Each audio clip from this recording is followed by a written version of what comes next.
My name is Rajette Harris, Chairwoman of the Dauphin County Democratic Committee.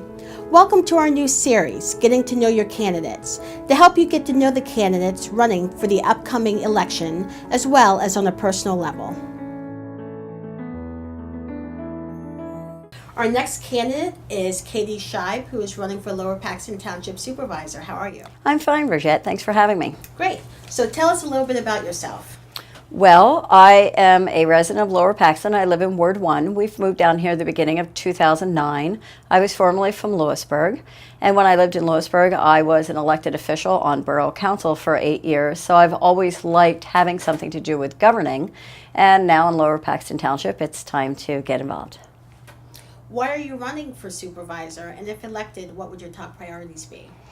Well, I'm running for supervisor for a number of different reasons. One is I do have a history and a career in government, both as an administrator of community development projects as well as an elected official.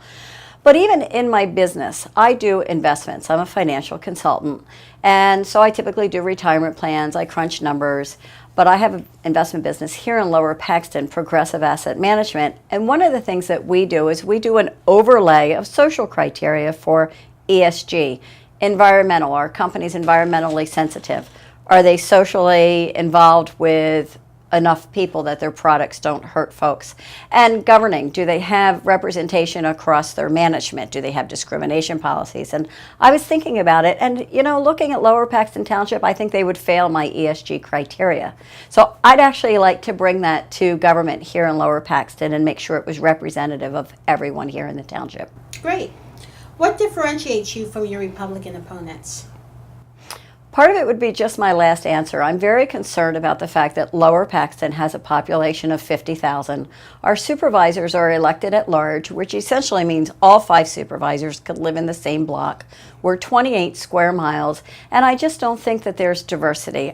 I currently don't think that ethnic communities are properly represented here. I don't think the LGBT community is properly represented here. I think that the township supervisors just need to have more empathy, that we're not the rural agricultural farmlands of yesterday. We are really a growing, diverse, economically robust township. Do you think going to a ward system would help bring more diversity to the board? I do. I think going to a township of the first class may come with its challenges. I think it should be on a referendum in 2020. I think between now and 2020 we should do some good study on what that means, because it also means that we can pass our own ordinances, we can strengthen our own laws, but definitely we could have proportional representation. And with these ideas that you have, how would you build consensus among the other board members to get them implemented?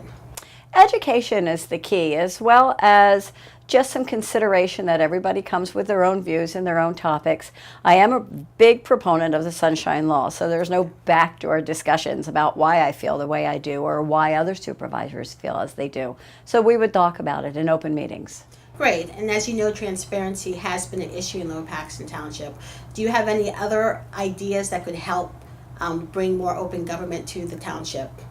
Well, the Sunshine Act, of course, regulates that all discussion needs to be out in the open. But I would think that town hall meetings, I would think an agenda that contains a more description of what the supervisor is going to discuss that evening. There's been some shortcomings in how information's disseminated, and I think that that's gotten in the way of residents knowing what's happening. Great. And why should voters vote for you? Because I am experienced. I have 8 years as an elected official. I have 15 years working in community development. I understand regulations. I can read a blueprint. I'm well educated, and I have a great family. And my last question, is there anything else that you would like the voters to know about you? Well, I think when we're talking about family, I would like the voters to know that I have a very diverse family, and I think that that helps build my empathy. I have a daughter whose husband is of color, so my grandchildren are biracial, so we've experienced some, as a family, prejudice conditions. I have a daughter who is in her 4th year of being clean from a heroin addiction, so the opioid epidemic is not foreign to us. One of our children works in a domestic violence shelter, so knowing a lot about domestic violence, I just think that the residents of Lower Paxton would do well to have a diverse, qualified, educated supervisor on their board. Great. Well, thank you for joining us. Thanks, Rajette. Thanks for having me.